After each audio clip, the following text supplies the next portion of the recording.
Hello everyone, welcome to round table study. देखो बच्चों, हम लोगों ने पिछले वीडियो में हमने बहुत सारी चीज़ें हमने पढ़ ली हैं। ओके, नेक्स्ट हम जो स्टार्ट कर रहे हैं वो है हमारा इलेक्ट्रिक डाइपोल, जो कि आपका नेक्स्ट टॉपिक है। ठीक है, समझते हैं इलेक्ट्रिक डाइपोल को। और देखो बेसिकली अगर हम बात करें, देखो हम ये दोनों चीज़ें साथ में लेकर के चल रहे हैं ना, हम थ्योरी भी लेकर के चल रहे हैं और हमारे जो एनसीईआरटी एग्जाम्पल के या फिर जो एनसीईआरटी एक्सरसाइज के जो क्वेश्चन है हम उसे भी सॉल्व कर रहे हैं। ऐसा नहीं है कि हम केवल थ्योरी कर रहे हैं या फिर केवल नहीं, हम दोनों चीज़ें साथ में लेकर के चल रहे हैं ना। तो आपकी जो क्वेरी है ना कि केवल थ्योरी या फिर नहीं, तो ऐसा नहीं है, हम दोनों चीज़ें साथ में लेकर के चल रहे हैं। वीडियो उनके हमेशा कंटिन्यू आते रहते हैं। जैसे हमने थ्योरी किया, देन उसके बाद हम उसके न्यूमेरिकल भी करते हैं, फिर कभी कभी उसी वीडियो में हमें न्यूमेरिकल भी सॉल्व कर लेते हैं। तो चलो, ये चीज़ें आप मतलब क्या है कि आप पूरी वीडियो नहीं देखते हो, है ना, तभी आपको लगता है कि नहीं आप सब थ्योरी केवल करवा रहे हो। चलो, ये फिलहाल बातें हो गई। देखो स्टार्ट करते हैं इलेक्ट्रिक डाइपोल। तो समझते हैं बेसिकली डाइपोल। हमने चार्ज के बारे में पढ़ा। ठीक है, हमने चार्ज के बेसिस पे क्या फोर्स लगता है हमने वो पढ़ा। फिर क्या चार्ज क्या करता है, चार्ज की तरफ से एक इलेक्ट्रिक फील्ड होता है, हमने इलेक्ट्रिक फील्ड के बारे में पढ़ा।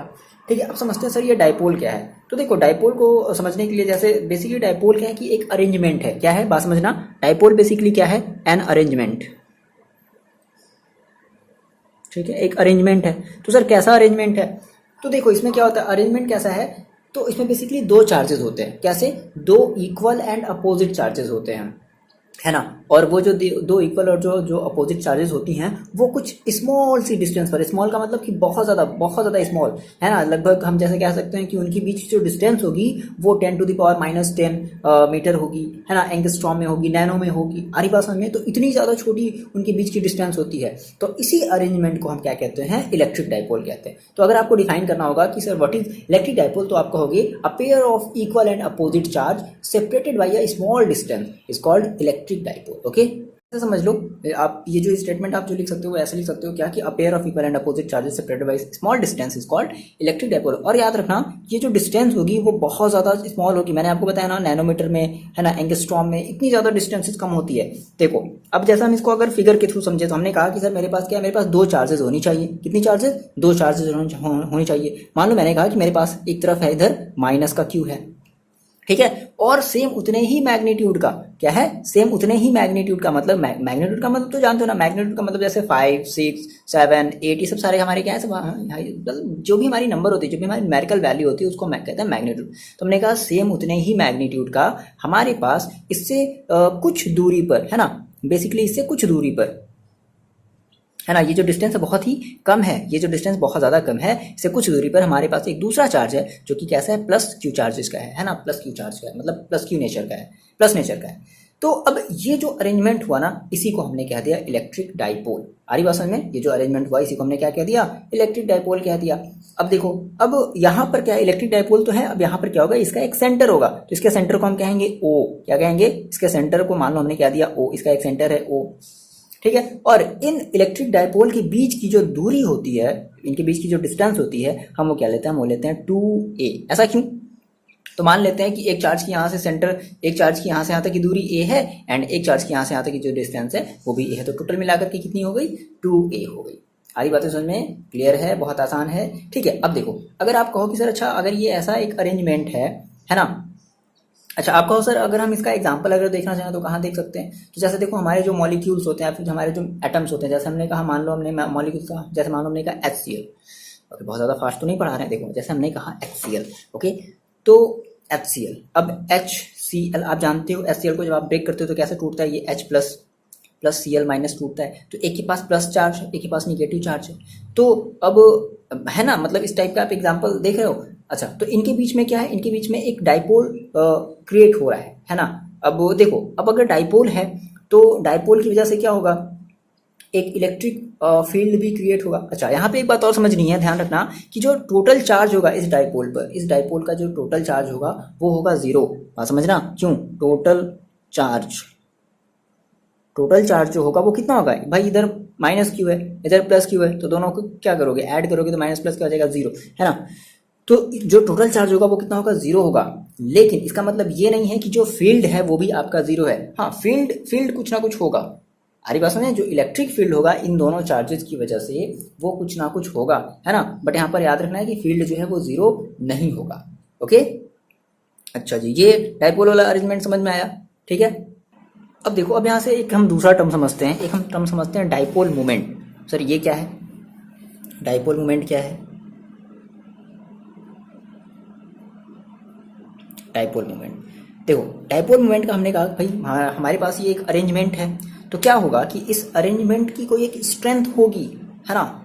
बात आ रही समझ में? मान लो अगर दो चार्जेस हैं, एक कुछ स्मॉल डिस्टेंस पर रखे गए हैं, तो क्या होगा, वो उनकी कुछ ना उस अरेंजमेंट की क्या होगी, कुछ ना कुछ एक स्ट्रेंथ होगी। तो उसी स्ट्रेंथ को हमने क्या कह दिया, उसी स्ट्रेंथ को हमने क्या दिया, डाइपोल मोमेंट। ओके, तो हमने क्या दिया कि बेसिकली ये जो डाइपोल मोमेंट है, समझने के लिए लिख लो, तो ये बेसिकली क्या है, ये बेसिकली है इट इज अ स्ट्रेंथ, ठीक है, strength of electric dipole. Electric dipole की ये बेसिकली क्या है, एक स्ट्रेंथ है, इसी को हम कहते हैं डाइपोल मोमेंट। अब देखो, अब स्ट्रेंथ है, तो अब स्ट्रेंथ हम पर्टिकुलर किसी फॉर्मूले से ही निकालेंगे।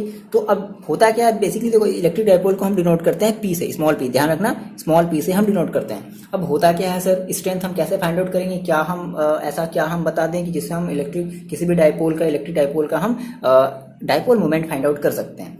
तो हम ये कहेंगे क्या होगा कि प्रोडक्ट ऑफ क्या कह लें, प्रोडक्ट ऑफ द मैग्नीट्यूड मतलब समझ रहे हो, product of magnitude of either charge, मतलब कोई भी एक चार्ज ले लो, माइनस क्यू या प्लस क्यू, कोई भी एक चार्ज लो भाई, दोनों तो सेम है ना। तो product of magnitude of either charge, है ना, either charge and the distance between them. तो भाई क्या चीज है ये डाइपोल मोमेंट? तो हमने कहा सर जो डाइपोल मोमेंट है, ठीक है ना, हमने कोई भी एक चार्ज ले लिया और इनके बीच का जो डिस्टेंस है हमने वो ले लिया, that is q into 2a। बात समझो, q इंटू 2a। तो यही हमारी क्या है, यही हमारी है डाइपोल मोमेंट। तो हमने कहा p is equal to q into 2a, ठीक है। अब देखो, अब जो हमारा डाइपोल मोमेंट होता है वो हमारा एक वेक्टर क्वांटिटी है। कैसी क्वांटिटी है? वेक्टर क्वांटिटी है। तो भाई अगर वेक्टर क्वांटिटी है तो इसकी कुछ ना कुछ डायरेक्शन होगी, बात समझना। अगर ये वेक्टर क्वांटिटी है तो इसकी क्या होगी, एक डायरेक्शन होगी। तो डायरेक्शन में क्या कहा गया कि जब ये कन्वेंशन है, मतलब फिजिक्स का ये कन्वेंशन है, ये बताया गया है कि जो डाइपोल मोमेंट की जो डायरेक्शन होती है वो कैसी होती है, डायरेक्शन ऑफ पी, है ना, direction of P is from minus Q charge two plus Q charge, ठीक है। माइनस क्यू चार्ज से क्या होता है, प्लस क्यू चार्ज की तरफ जो होता है डाइपोल मोमेंट का वो डायरेक्शन। तो हमेशा याद रखना डाइपोल मोमेंट का डायरेक्शन कैसे होगा, माइनस क्यू चार्ज से प्लस क्यू चार्ज की तरफ, यूं मतलब इस तरीके से चलेगा, इधर से इधर की तरफ चलेगा, है ना। यानी कि मान लो यहाँ पे अगर हम एक पी बना दें तो हम कहेंगे कि जो पी की जो डायरेक्शन होगी वो माइनस क्यू से प्लस क्यू की तरफ चलेगी। दो बातें समझ में आ रही हैं, ठीक है। हमने इलेक्ट्रिक डाइपोल पढ़ा, फिर बेसिकली इलेक्ट्रिक डाइपोल क्या है हमने ये जान लिया। फिर इलेक्ट्रिक डाइपोल बेसिकली क्या करेगा कि एक स्ट्रेंथ, उसके पास एक स्ट्रेंथ होगी, तो उस स्ट्रेंथ को हमने कहा डाइपोल मोमेंट क्या दिया, जिसको हम पी से डिनोट करते हैं, ठीक है। अभी हमारी एक वेक्टर क्वांटिटी है तो इसकी क्या होगी, एक डायरेक्शन होगी, और डायरेक्शन कैसे होगी, माइनस पी से क्यू की तरफ होगी। अच्छा, अगर हम बात करें इसके यूनिट की, तो आप यूनिट बता सकते हो, यूनिट देख लो क्या हो जाएगा, बता दो। तो आपने कहा सर चार्ज की यूनिट आप क्या लेते हो, कूलाम लेते हैं, है ना। और ये हमारी क्या डिस्टेंस की यूनिट क्या लेते हैं, मीटर। तो कूलाम इंटू मीटर, जिसको हम क्या कहेंगे cm, मतलब सेंटीमीटर वाला नहीं, सी कूलाम इंटू मीटर, ये वाला। अच्छा, एक चीज और थोड़ा सा यहाँ पे समझ लो, एक होता है आपका पॉइंट चार्ज, ये क्या है सर, नहीं पॉइंट चार्ज नहीं, पॉइंट डाइपोल, क्या कहते हैं, पॉइंट डाइपोल। अब ये क्या है सर, पॉइंट डाइपोल क्या है, देखो जैसे मान लो हमने कहा कि मेरे पास जो चार्ज है, अगर हम ये कहते हैं कि इफ हमारा जो चार्ज है, ठीक है ना, वो बहुत ज़्यादा बड़ा है, बहुत ज़्यादा बड़ा, यानी कि जो चार्जेस हैं वो बहुत ज़्यादा large amount, that is infinite है। लेकिन जो डिस्टेंस है ना, उनके बीच में जो डिस्टेंस है वो लगभग कहाँ है, वो लगभग जीरो के बराबर है ना, टेंस टू जीरो की तरफ लगभग जीरो है ना। तो ऐसे अरेंजमेंट को हम क्या कहेंगे, ऐसे अरेंजमेंट को हम कहेंगे पॉइंट डाइपोल, ठीक है। क्लियर है ये बात, हटाया जाए इन सभी चीज़ों को, नोट डाउन कर लिया। बहुत आसान है, समझते हैं, बहुत आसानी से समझते हैं, ठीक है। अगर आपको कोई भी अगर प्रॉब्लम आ रही तो आप कमेंट करके बताओ, ठीक है ना, बहुत आसान है। चलो देखो इसको हटाते हैं। देखो समझते हैं नेक्स्ट टॉपिक जो हमारा मोस्ट इंपॉर्टेंट टॉपिक है, डाइपोल फील्ड क्या है। जैसे आपने अभी डाइपोल एक अरेंजमेंट पढ़ा कि बेसिकली दो इक्वल एंड अपोजिट चार्जेस को हम क्या कहते हैं, डाइपोल, इलेक्ट्रिक डाइपोल कहते हैं। तो अब क्या है कि वो जो डाइपोल है ना, तो वो क्या करेगा, वो एक इलेक्ट्रिक फील्ड प्रोड्यूस करेगा। आरी भाषा में जो डाइपोल जो अरेंजमेंट आपने देखा वो क्या करेगा, वो एक इलेक्ट्रिक फील्ड प्रोड्यूस करेगा। तो उसी फील्ड को हम कहते हैं डाइपोल फील्ड। क्लियर है। जैसे एक सिंगल चार्ज होता था, सिंगल चार्ज हमारा एक फील्ड क्रिएट करता था, तो उसको हम इलेक्ट्रिक फील्ड कहते थे। बेसिकली अब यहाँ पर जो फील्ड क्रिएट हो रहा है वो डाइपोल के थ्रू क्रिएट हो रहा है, तो इसलिए हम उसे डाइपोल फील्ड कहेंगे। ओके, तो हम क्या कह सकते हैं कि देखो हम ये कह सकते हैं कि बेसिकली क्या है, it is a space around the dipole. Clear है। डाइपोल के चारों तरफ का जो भी हमारा स्पेस होगा है ना, उसी स्पेस में, मतलब उस पर्टिकुलर स्पेस को हम क्या कहेंगे, डाइपोल फील्ड कहेंगे, है ना। जिसमें हम क्या कर सकते हैं, जिसमें in which the electric effect of dipole can experienced. ठीक है, तो उसे ही हम क्या कहेंगे, उसे हम कहेंगे dipole field. Most important topic है, ध्यान समझना। अभी एक बहुत बड़ा वाला एक डेरिवेशन आने वाला, डरो नहीं, बहुत आसानी से समझेंगे, बहुत आसान है। ठीक है, तो डाइपोल फील्ड आपको समझ में आया कि डाइपोल फील्ड बेसिकली क्या होता है। अब देखो, अब हमें जो डाइपोल फील्ड निकालना है, ठीक है, मतलब हमें जो इलेक्ट्रिक फील्ड निकालना है पर्टिकुलर किसी डाइपोल के थ्रू, वो हम कैसे निकालेंगे। तो बेसिकली हमारा जो इलेक्ट्रिक फील्ड होगा वो दो तरीके से इलेक्ट्रिक फील्ड क्रिएट हो सकता है। बात समझना, हमने कहा कि जो इलेक्ट्रिक फील्ड है दैट इज EF। बात ध्यान यहाँ से बातों को ध्यान समझना। हमने कहा कि मेरे पास जो इलेक्ट्रिक फील्ड है दैट इज जो हमारा जो EF है ना, इलेक्ट्रिक फील्ड इंटेंसिटी का मतलब आप जानते हो, पर्टिकुलर कोई वैल्यू, कोई अमाउंट। तो electric field intensity due to, अगर हम कहें due to an electric dipole, तो अब हम जो इलेक्ट्रिक फील्ड इंटेंसिटी का हम क्या करेंगे, कैलकुलेशन करेंगे। किसकी वजह से, इलेक्ट्रिक डाइपोल की वजह से। तो देखो हमारी जो इलेक्ट्रिक फील्ड की जो हमें इंटेंसिटी मिलेगी वो हमें दो तरीके से मिल सकती है। कैसे, फर्स्ट बात समझना, फर्स्ट हम कहेंगे कि ऑन एक्सियल पॉइंट, है ना, ऑन एक्सियल, और कह लो एंड ऑन पोजीशन। इसको और हम क्या कहते हैं, एंड ऑन पोजीशन। मतलब क्या, अभी देखो समझते हैं, दोनों को भी हम डिटेल में समझेंगे। ये तो हमारा मेन टॉपिक है, मोस्ट इंपॉर्टेंट टॉपिक है ये आपका। ठीक है, नेक्स्ट हमारा जो होता है, एक तो हमारा एक्सियल पोजीशन पे हम इलेक्ट्रिक फील्ड की इंटेंसिटी फाइंड आउट करेंगे ड्यू टू डाइपोल, और एक हम करेंगे ऑन इक्वेटोरियल। ठीक है, इक्वेटोरियल,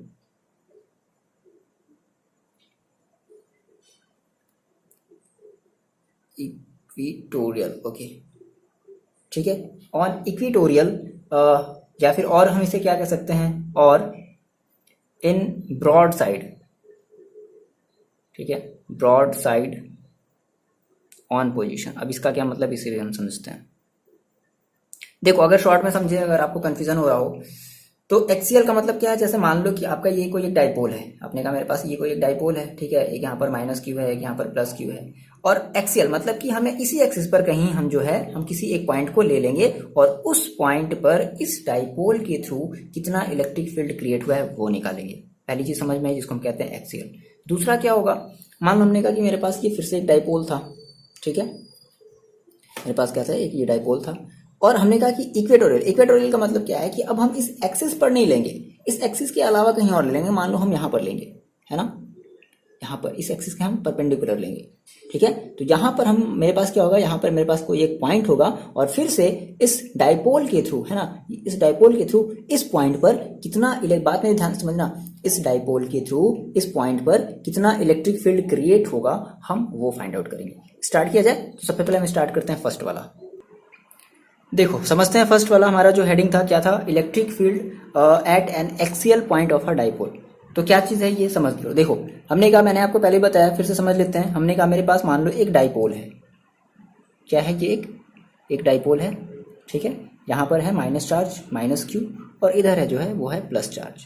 ठीक है, और हमने क्या किया, बात समझना, हमने क्या किया कि हमने इसी डाइपोल के एक्सिस पर, ठीक है ना, बेसिकली एक डाइपोल है तो इस डाइपोल का एक्सिस कुछ ऐसा है, यूं इस तरीके से, तो हमने क्या किया, हमने इसी डाइपोल के एक्सिस पर प्लस वाले चार्ज की तरफ, आपकी मर्जी, आप चाहो तो प्लस चार्ज, आप चाहो तो माइनस चार्ज की तरफ भी रख सकते हो, तो आपने क्या किया, आपने प्लस वाले चार्ज की तरफ एक पॉइंट ले लिया P, समझना, एक पॉइंट ले लिया आपने P, कैपिटल P है ये, ध्यान देना, एक पॉइंट ले लिया P, और आप चाहते हो कि इस पॉइंट पर इस डाइपोल के थ्रू कितना इलेक्ट्रिक फील्ड क्रिएट हो रहा है, हम वो फाइंड आउट करना चाहते हैं। मेरी बात एकदम ध्यान समझना, हम ये चाहते हैं कि इस पॉइंट पर, इस पॉइंट P पर इस डाइपोल के थ्रू, इस अरेंजमेंट के थ्रू कितना इलेक्ट्रिक फील्ड क्रिएट हो रहा है, हम ये फाइंड आउट करना चाहते हैं।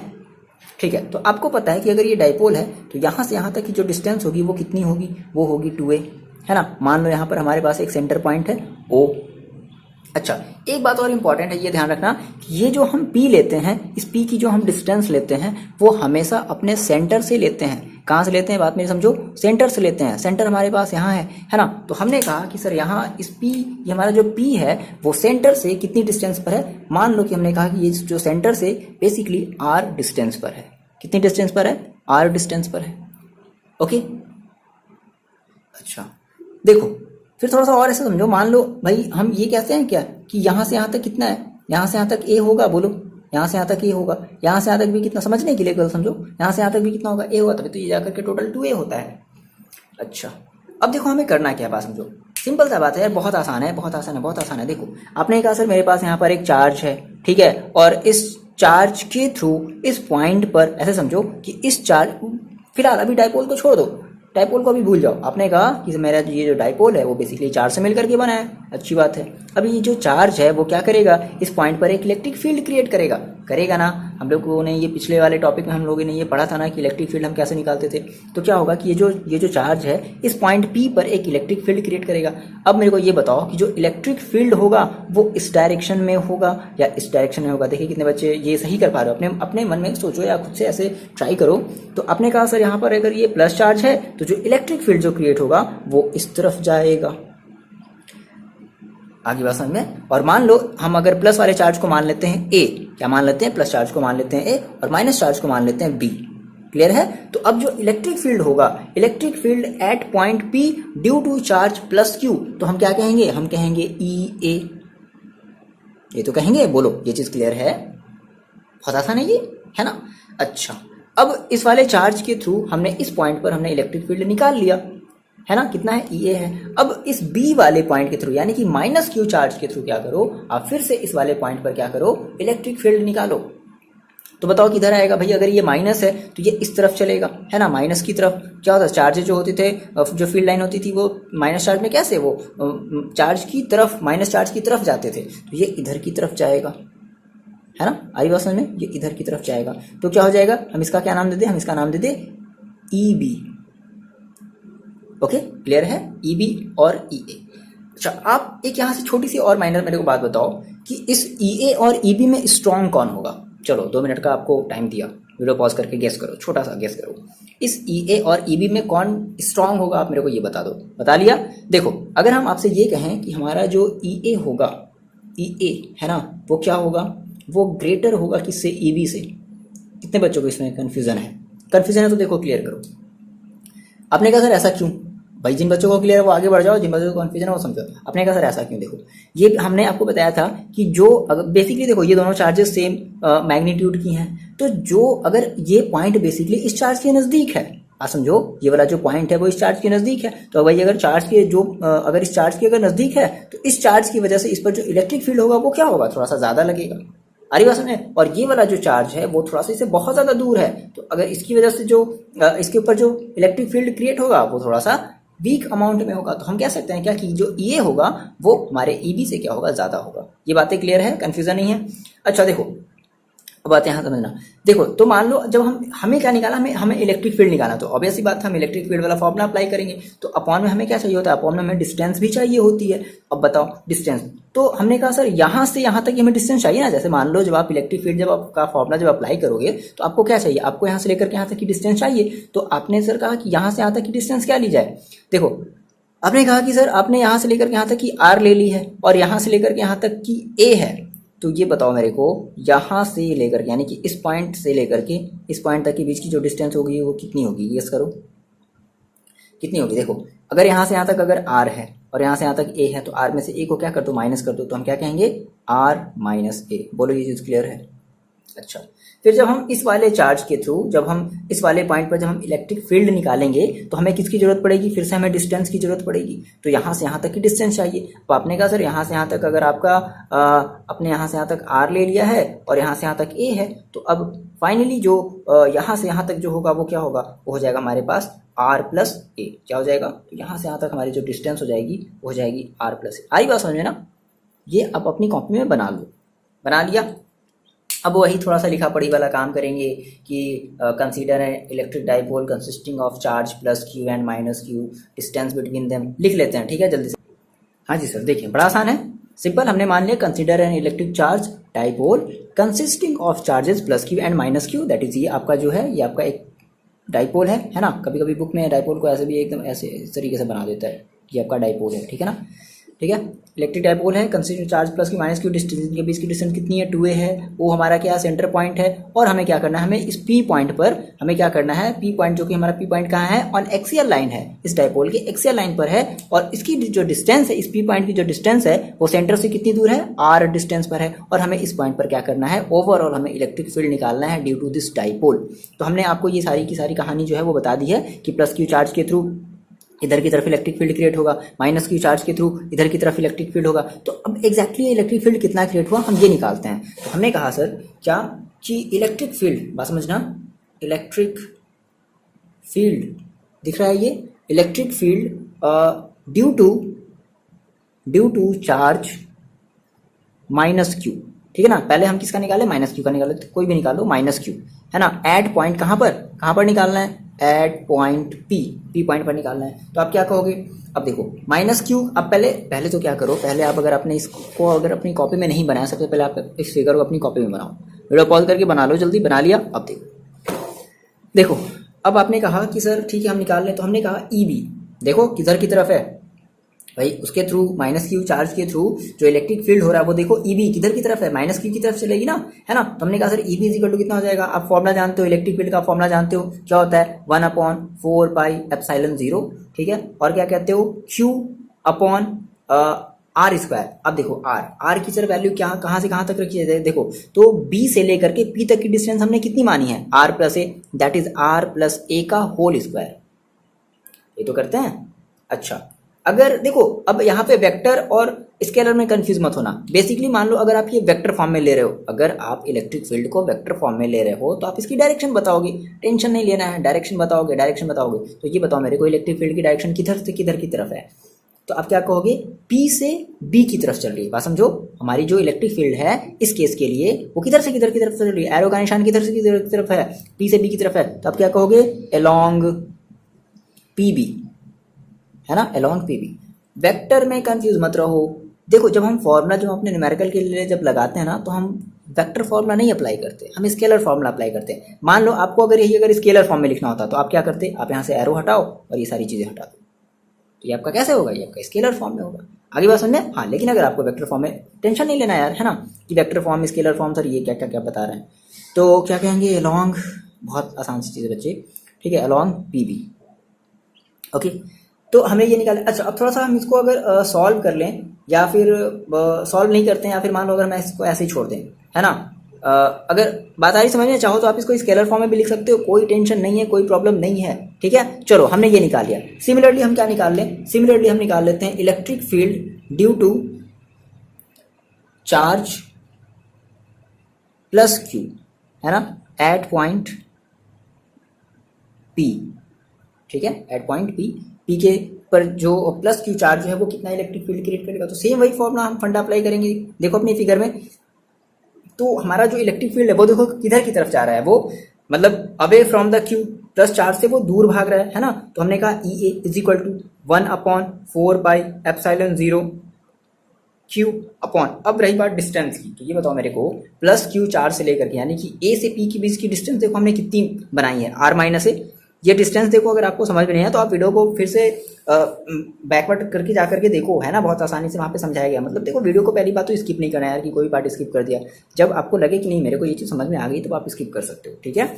अगर आपको वीडियो बहुत ज़्यादा स्लो लगता है तो आप ऑप्शन होता है, और वीडियो को ऑप्शन देता है कि आप इतने फास्ट में देख सकते हो। मेरे ख्याल से नहीं, स्लो तो नहीं, फास्ट ही पढ़ाते हैं। चलो, तो हमने मान लिया ये ई है। अच्छा, अब इसकी बताओ डायरेक्शन, बताओ किधर की तरफ है ये। इधर की तरफ है तो हम क्या कहेंगे, हम कहेंगे एपी, है ना, क्या कहेंगे, अलोंग एपी। अब कुछ बच्चे यहाँ भी कंफ्यूज होंगे, कुछ बच्चे कहेंगे सर मेरे बुक में तो वेक्टर फॉर्म में नहीं दिया। कोई बात नहीं यार, मत तो वेक्टर फॉर्म में, यहाँ से ये हटा दो, यहाँ से ये वेक्टर हटा दो, खत्म। ये आपका कौन से फॉर्म में आ जाएगा, स्केलर फॉर्म में आ जाएगा। हमेशा याद रखना, जब भी हम फॉर्मुला यूज करते हैं, हमेशा हम फॉर्मूला हम जब भी यूज करेंगे, हमेशा हम स्केलर वाला फॉर्मुला यूज करते हैं न्यूमेरिकल को सॉल्व करने के लिए। अच्छा, अब मेरे को आप ये बताओ कि एक इलेक्ट्रिक फील्ड इधर की तरफ लग रहा है, अपनी कॉपी में देखो, है ना, एक इलेक्ट्रिक फील्ड ई है इधर की तरफ राइट साइड में, एक इलेक्ट्रिक फील्ड इधर ईबी की तरफ मतलब लेफ्ट साइड में लग रहा है। तो अब जो हम अगर ओवरऑल अगर हम इलेक्ट्रिक फील्ड निकालें तो कैसे निकालेंगे, तो हमने कहा hence total electric field,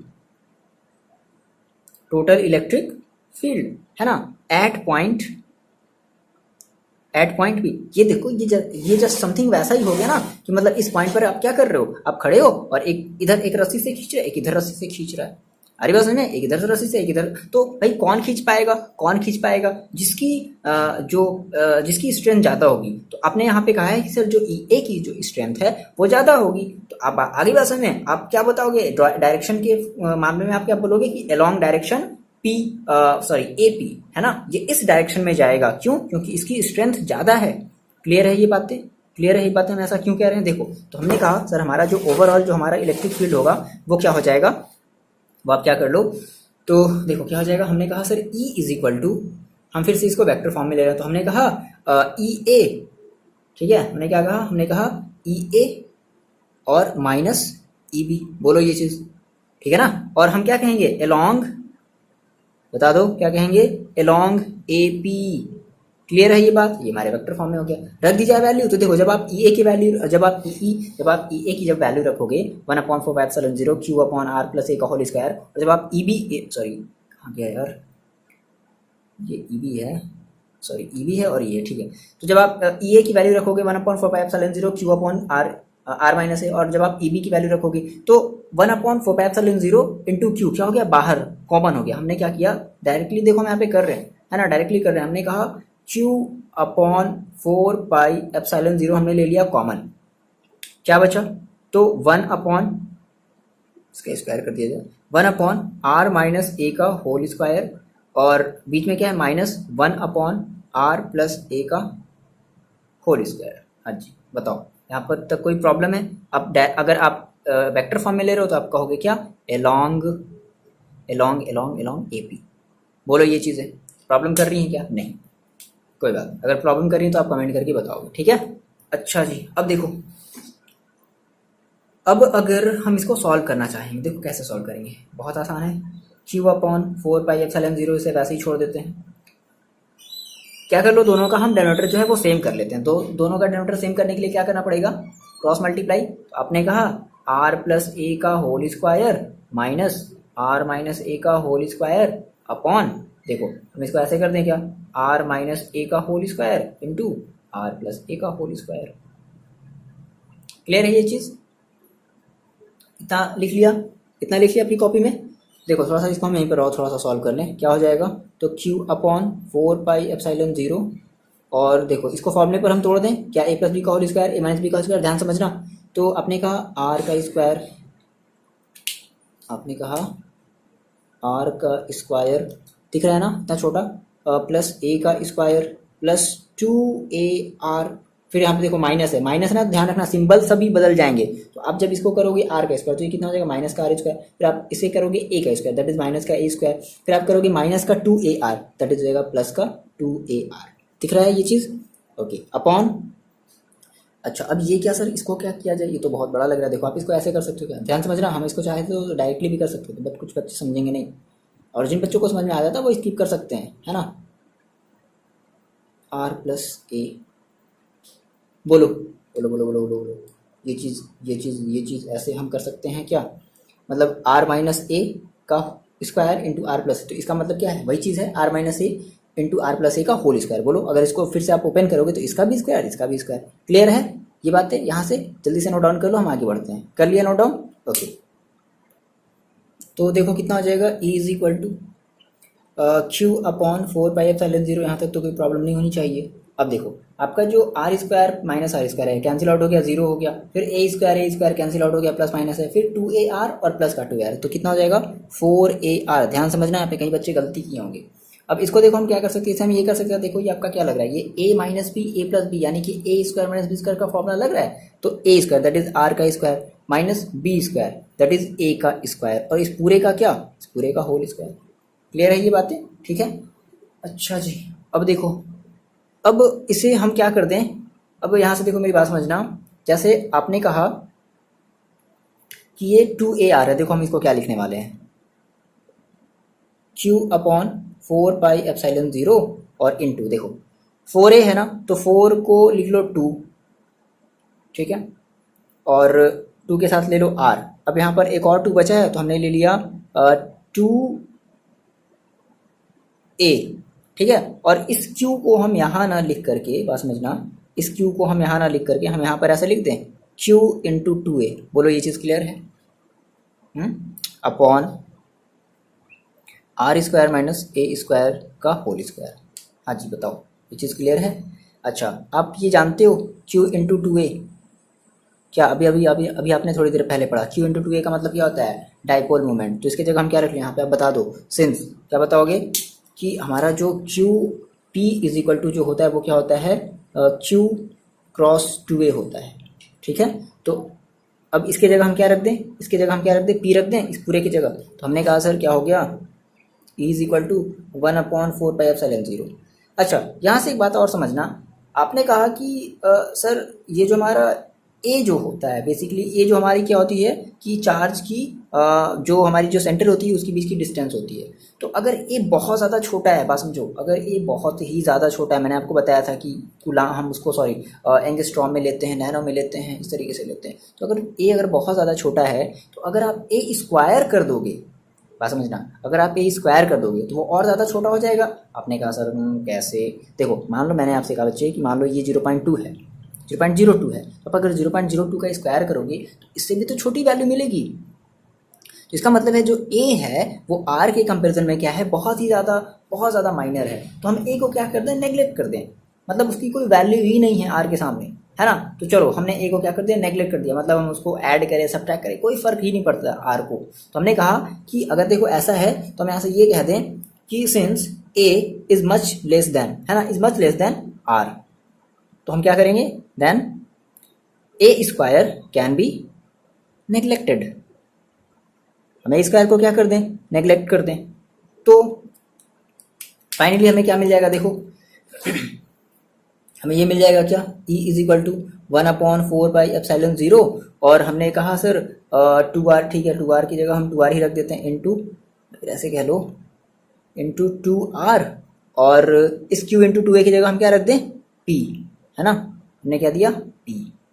okay, आई बात समझ में? अपॉन, देखो अगर आप यहाँ से ए स्क्वायर को नेग्लेक्ट कर दिए तो क्या बचा, आर स्क्वायर का स्क्वायर। आर स्क्वायर का स्क्वायर मतलब क्या हो जाएगा, आर की पावर 4, और एक आर से एक आर क्या हो गया, कैंसिल आउट हो गया।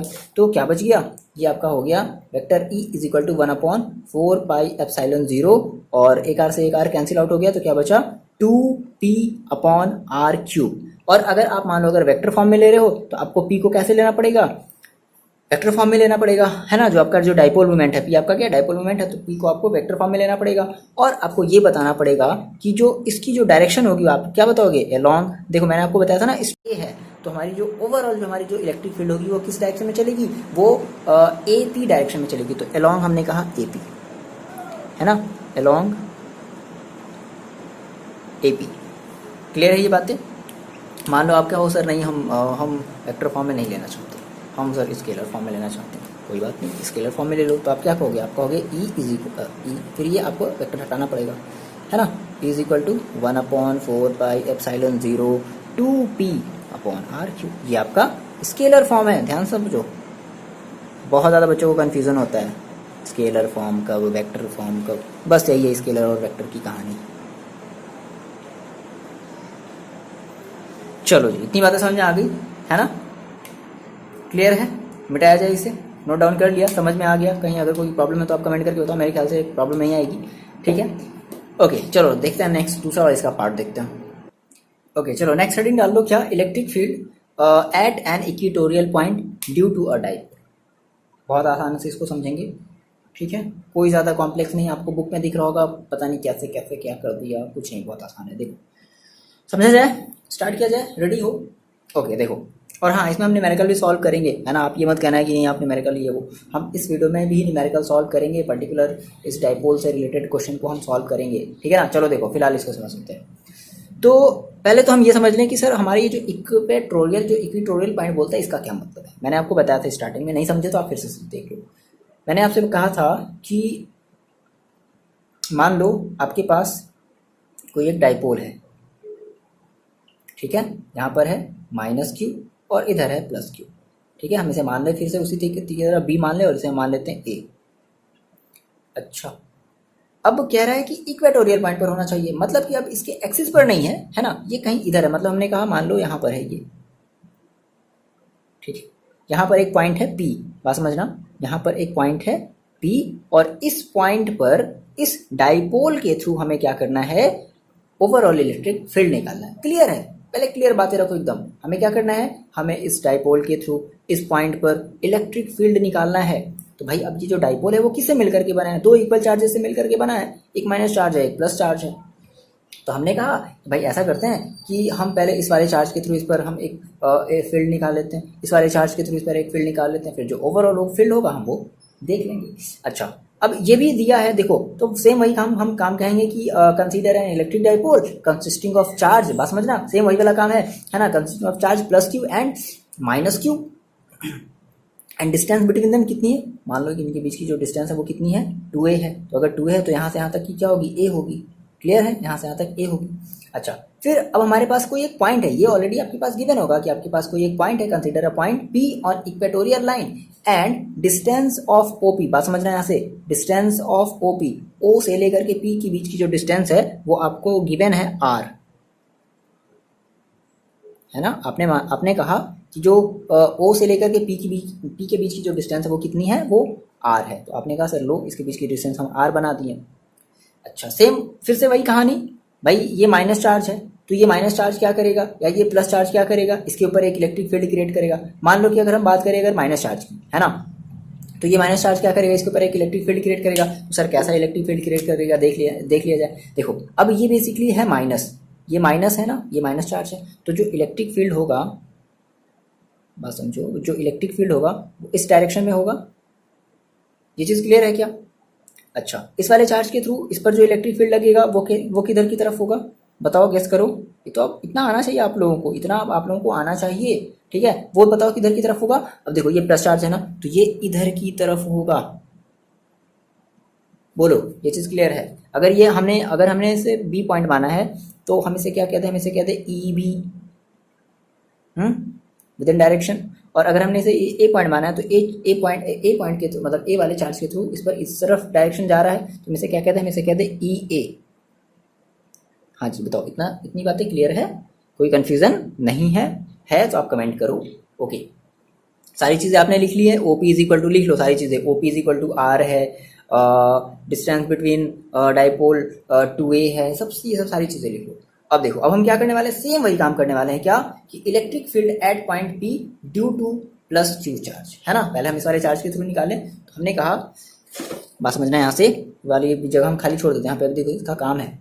हमने कहा इलेक्ट्रिक फील्ड, ठीक है, at point P due to +q charge. बहुत आसान है यार, मेरे को आसान ही लग रहा है, कितना आसान है बताओ।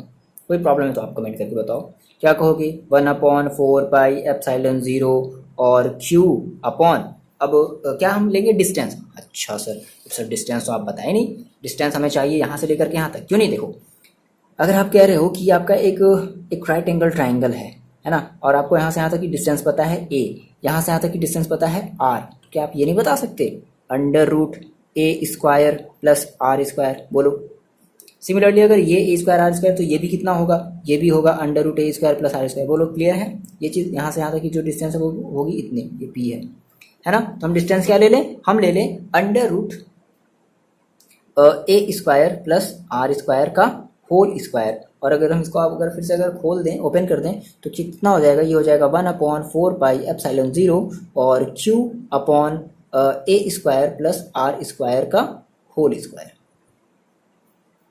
क्लियर है ये चीज़? आगे बढ़ा जाए।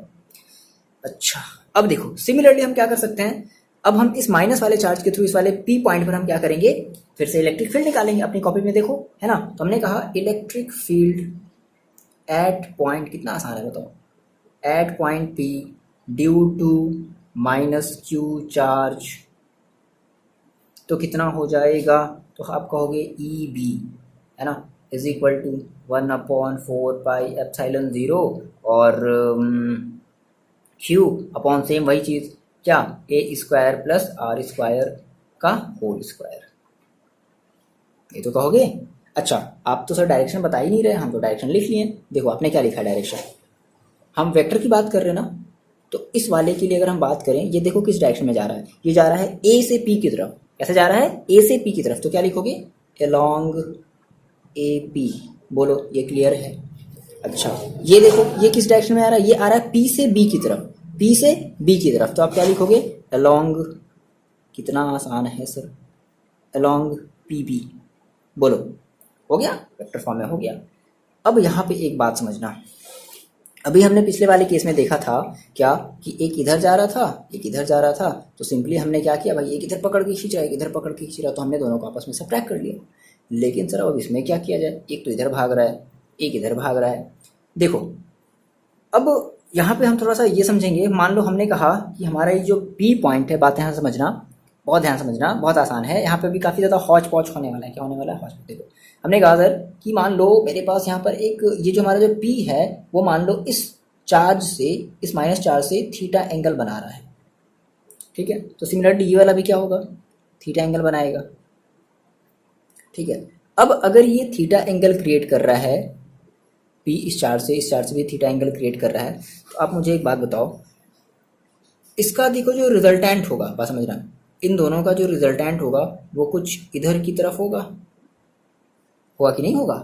सर रिजल्टेंट तो आप बताएं नहीं, बताएं, कई बार बताएं रिजल्टेंट कैसे लेते हैं, यूं ऐसे, है ना, इसके पैरेलल लाइन ऐसे इधर से ड्रॉ करेंगे, अब इसके पैरेलल लाइन इधर से ऐसे ड्रॉ करेंगे, तो यहाँ जाकर कहीं मिलेगा, तो ये हमारा इधर की डायरेक्शन में क्या होगा, हमारा रिजल्टेंट होगा।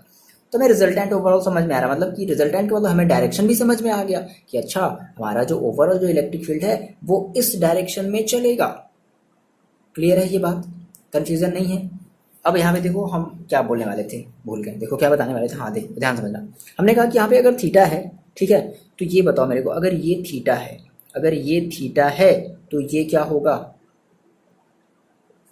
ये भी तो थीटा होगा, सेम एंगल, ठीक है। और अगर ये थीटा है, ये अगर थीटा है तो ये भी क्या होगा, थीटा होगा। तो मतलब आप समझो, अब जैसे आप कंपोनेंट का कभी नाम सुने हो क्लास 11th में, क्लास 11th में कंपोनेंट के बारे में कभी सुने थे? कंपोनेंट का मतलब देखो क्या होता है, जिन बच्चों को नहीं पता देखो थोड़ा सा, जिन बच्चों को पता होगा थोड़ा सा स्किप कर लो। जैसे मान लो हम ये कहते थे, सिंपल से लैंग्वेज में समझो, जैसे मान लो हम ये कहते थे कि मान लो मेरी ये कोई एक मान लो फोर्स होती थी, ठीक है, और ये जो फोर्स है वो हमारे हॉरिजॉन्टल से मान लो थीटा एंगल पर है। तो अब इस फोर्स के दो कंपोनेंट होते थे, बाद में ध्यान समझना, इस फोर्स के दो कंपोनेंट होते थे। कौन कौन सा कंपोनेंट? एक हमारा होता था हॉरिजॉन्टल कंपोनेंट, दिख रहा है क्या, दिख रहा है, हॉरिजॉन्टल कंपोनेंट, और एक होता था हमारा वर्टिकल कंपोनेंट। हाँ सर याद आ रहा है, थोड़ा थोड़ा याद आ रहा है, याद आ रहा है, याद आ रहा है, वो गाना मत गाने लगना, याद आ रहा है। नहीं चलो देखो इधर, तो आपने कहा सर मेरे पास दो कंपोनेंट होते थे, हॉरिजॉन्टल कंपोनेंट और वर्टिकल कंपोनेंट। वर्टिकल का मतलब तो आप जानते हो, हॉरिजॉन्टल का मतलब भी जानते हो। अभी हम ये मैट्रिसेस वाले में भी स्टार्ट किए सब सारी चीज़ें पढ़ाना।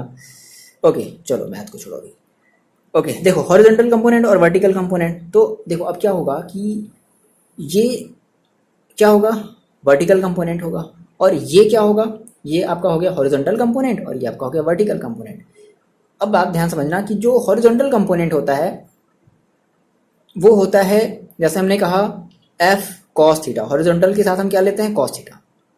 हॉरिजॉन्टल के साथ क्या लेते हैं, कॉस थीटा। वर्टिकल के साथ क्या लेते हैं, साइन थीटा। अच्छा, कभी कभी ये जरूरी नहीं होता है। आप इतना बात ध्यान रखना कि थीटा हमारे हमारे उससे अटैच होगा, है ना। मान लो अगर ये हॉरिजॉन्टल है, अगर इससे अटैच है तो हम इसे मानेंगे कॉस थीटा। बाई चांस मान लो अगर थीटा अगर आप इससे अगर अटैच करते तो आप इसे मानते कॉस थीटा। आ रही बात समझ में। तो फिलहाल ये इससे अटैच है ना, सिंपल सी बात है, ये इससे अटैच है ना तो हम इसे मानेंगे कॉस थीटा, और इससे थीटा अटैच नहीं है तो हम इसे मानेंगे साइन थीटा। तो हमने कहा मेरे पास दो हमारे इस फोर्स के दो कंपोनेंट मिले। पहला फोर्स है एफ कॉस थीटा जो कि हॉरिजॉन्टली एक्ट हो रहा है इस डायरेक्शन में, और दूसरा फोर्स हमारा एफ साइन थीटा जो कि वर्टिकली एक्ट हो रहा है ना, ऊपर की तरफ एक्ट हो रहा है। चलिए सर, इतनी बातें तो समझ में आ गई। सर यहाँ वाला आप क्या समझा रहे थे, यहाँ वाला समझाइए। देखो बच्चे, बहुत आसान है, आपको ये बातें समझ में आई ना। अब देखो, आपने कहा सर मेरे पास यहाँ पर है एक पॉइंट पी, बहुत ध्यान से यहाँ पे बात समझना, है ना। यहाँ पर एक मेरे पास पॉइंट पी है, और इस पॉइंट पी से इस डायरेक्शन में, बात समझो, इस डायरेक्शन में हमारा एक जा रहा है ई ए, है ना। और हॉरिजॉन्टल के साथ, बात समझना, हॉरिजॉन्टल के साथ ये एंगल बना रहा है कौन सा, थीटा। कौन सा एंगल बना रहा है, थोड़ा सीधा लाइन बना लो, थीटा एंगल बना रहा है। क्लियर है। तो भाई अब इसका भी, इसके भी क्या होंगे, इस ई ए के भी दो कंपोनेंट होंगे। आगे बात समझ में, एक हमारा होगा वर्टिकल कंपोनेंट, एक होगा हॉरिजॉन्टल कंपोनेंट। हॉरिजॉन्टल, अब इस केस में हॉरिजॉन्टल इस तरफ होगा क्योंकि ये हमारा ई ए इधर की तरफ है, इस तरफ झुकाव है। अगर इस तरफ झुकाव होता तो हम इधर की तरफ बनाते, है ना। तो हमने कहा सर इसका एक हमारा होगा वर्टिकल कंपोनेंट, जिसको हम कहेंगे ई ए साइन थीटा। बोलो, ये बात क्लियर है। और एक हमारा होगा वो हॉरिजॉन्टल कंपोनेंट, जिसे हम कहेंगे ई ए कॉस थीटा। क्लियर है ये बात, ये बनाओगे अपनी कॉपी में। अच्छा सर, ये बात तो क्लियर हो गई। अब देखो, अब इस पी से एक और तो हमारा इलेक्ट्रिक फील्ड अटैच है, कौन सा, ई बी। अब ई बी कैसे जा रहा है, ई बी देखो ऐसे जा रहा है। बोलो, ये चीज क्लियर है। ये क्या है, ये आपका है ई बी। तो अब ये ई बी भी क्या कर रहा है, इस हॉरिजॉन्टल से थीटा एंगल बना रहा है।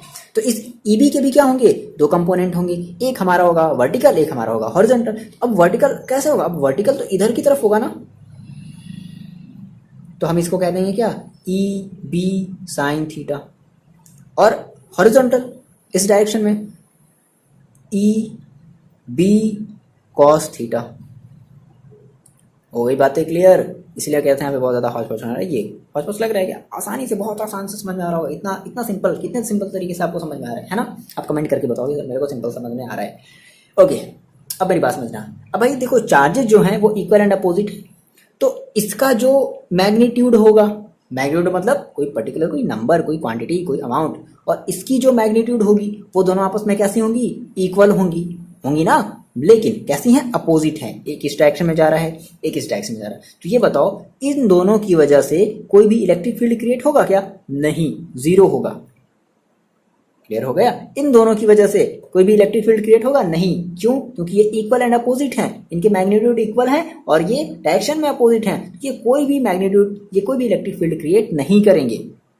अच्छा, तो ओवरऑल जो इलेक्ट्रिक फील्ड क्रिएट होगा वो इस वाले की तरफ से होगा, है ना, ई ए कॉस थीटा और ई बी कॉस थीटा, क्योंकि ये ई ए कॉस थीटा भी इस डायरेक्शन में है, ई बी कॉस थीटा भी इसी डायरेक्शन में है। तो जो ओवरऑल जो हमारा मैग्नीट्यूड होगा वो हम क्या करेंगे, हम ई ए कॉस थीटा को और ई बी कॉस थीटा को आपस में ऐड कर देंगे, तो हमारा ओवरऑल इलेक्ट्रिक फील्ड निकल जाएगा।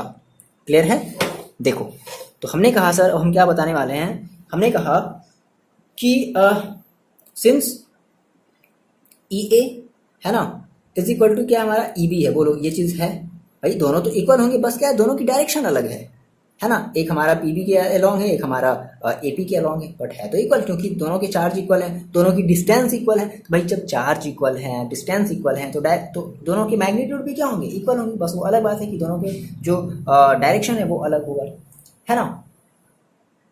अच्छा, यहाँ पे ये हटा दो, वेक्टर हटा देते हैं ना। वेक्टर का मतलब फिर हमें डायरेक्शन भी लेना पड़ेगा, तो हम वेक्टर हटा देते हैं। तो कितना होगा, 1/4πε0 और Q अपॉन क्या कर ले, R square plus A square कर ले। क्लियर है।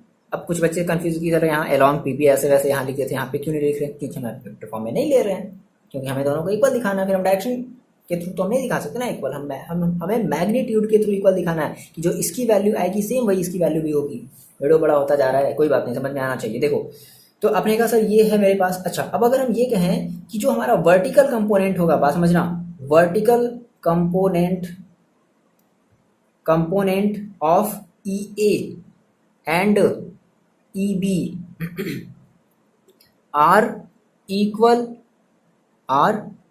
equal in magnitude but opposite in direction। तो अगर ऐसा है तो वो क्या करेगा, इनका जो भी ओवरऑल जो फील्ड होगा इन दोनों की वजह से, ई ए साइन थीटा और ई बी साइन थीटा की वजह से वो ओवरऑल कैंसिल हो जाएंगे। तो जो टोटल फील्ड होगा है ना, ड्यू टू वर्टिकल कंपोनेंट, सो हम कहेंगे सो टोटल, या टोटल मत कहो, टोटल तो अभी हम नहीं कहेंगे ना, सो फील्ड या इलेक्ट्रिक फील्ड है ना, शॉर्ट में भी नहीं लिख सकते क्या, electric field due to vertical component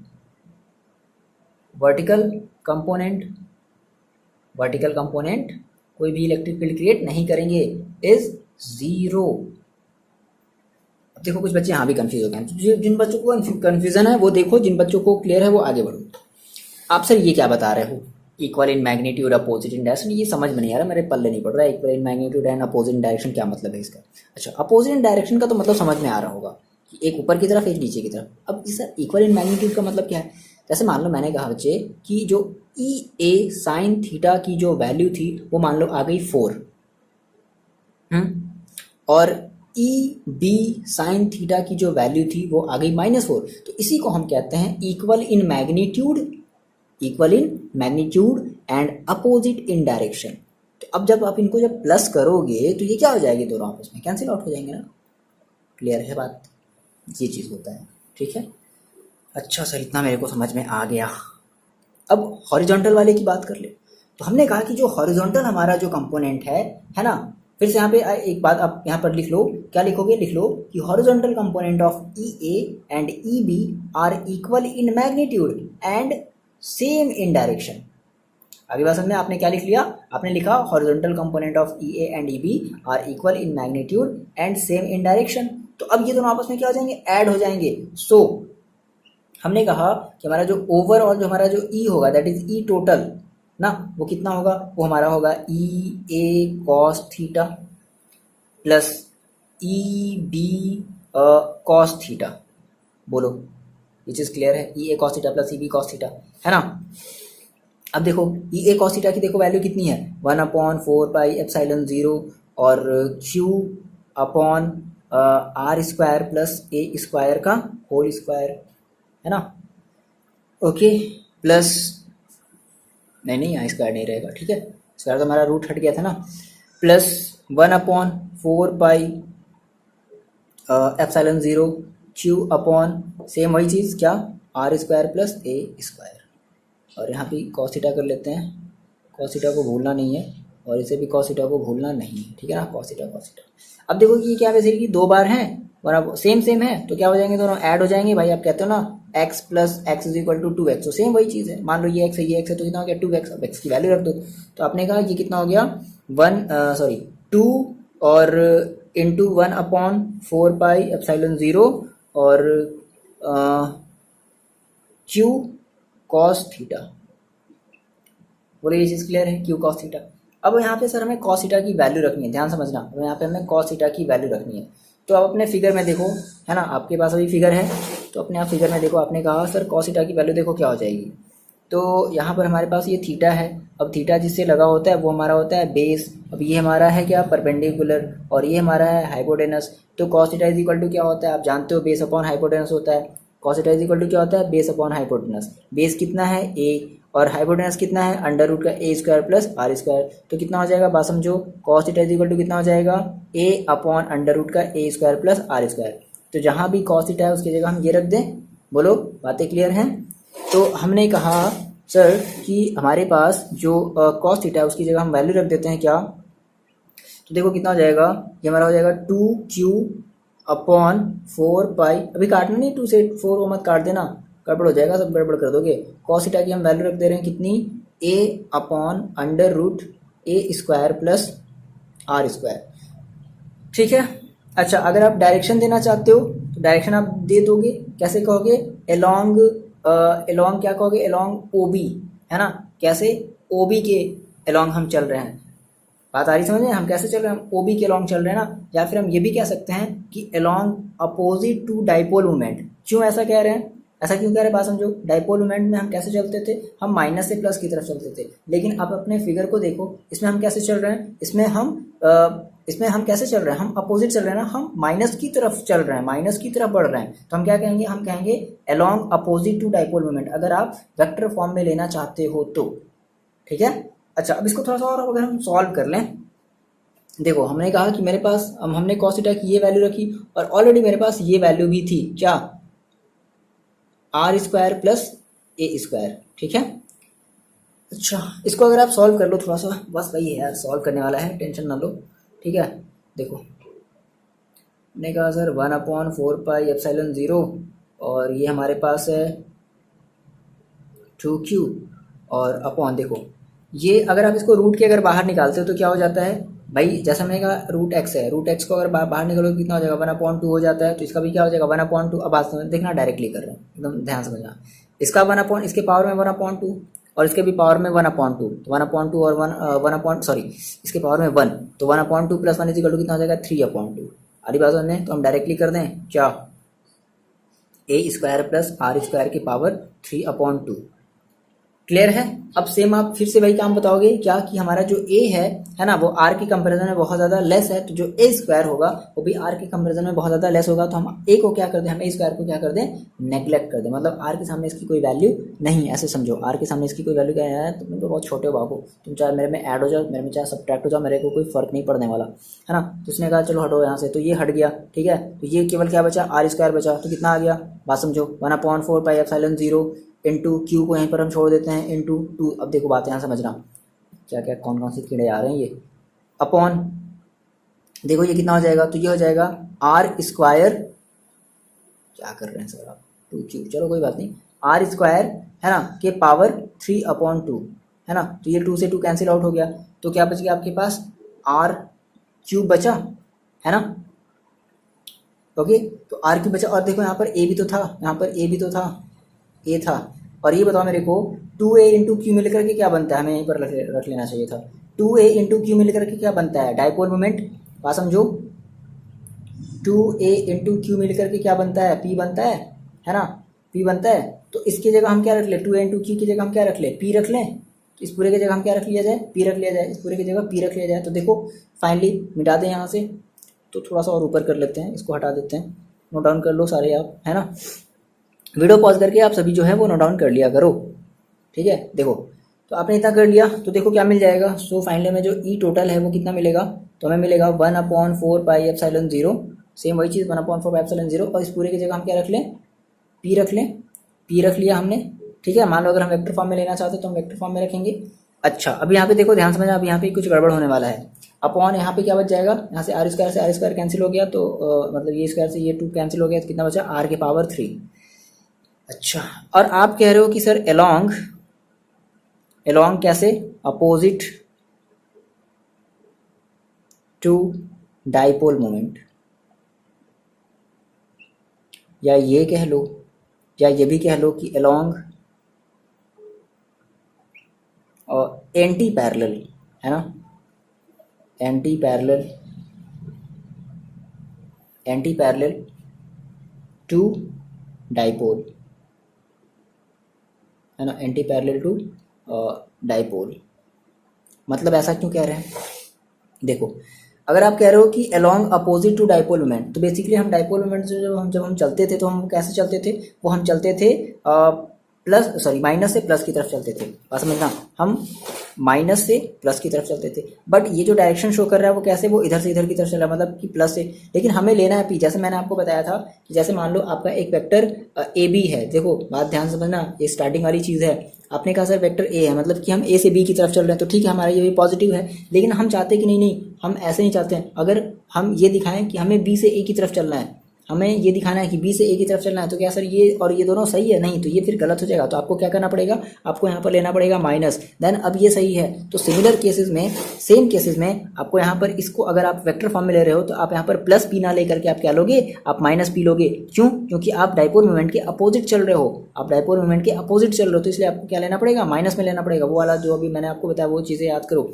है ना। तो आप यहाँ पर क्या लगा दोगे, आप यहाँ पर माइनस लगा दोगे। तो ओवरऑल आपका ये हो जाएगा इलेक्ट्रिक फील्ड ड्यू टू, क्या कह सकते हैं, due to electric field at an equatorial point, है ना, ड्यू टू डाइपोल। तो ये हमारा हो गया वेक्टर फॉर्म में। ये कैसे फॉर्म में हुआ, वेक्टर फॉर्म में हुआ। अब बच्चे यहाँ से हो जाते हैं परेशान, कोई बात नहीं, आप इसको स्केलर फॉर्म में लिख लो। तो आप क्या लिखोगे, 1/4 पाई एप्सिलॉन 0, और यहाँ पे पी को स्केलर फॉर्म में रखो, यहाँ से वेक्टर हटा दो, अपॉन r3।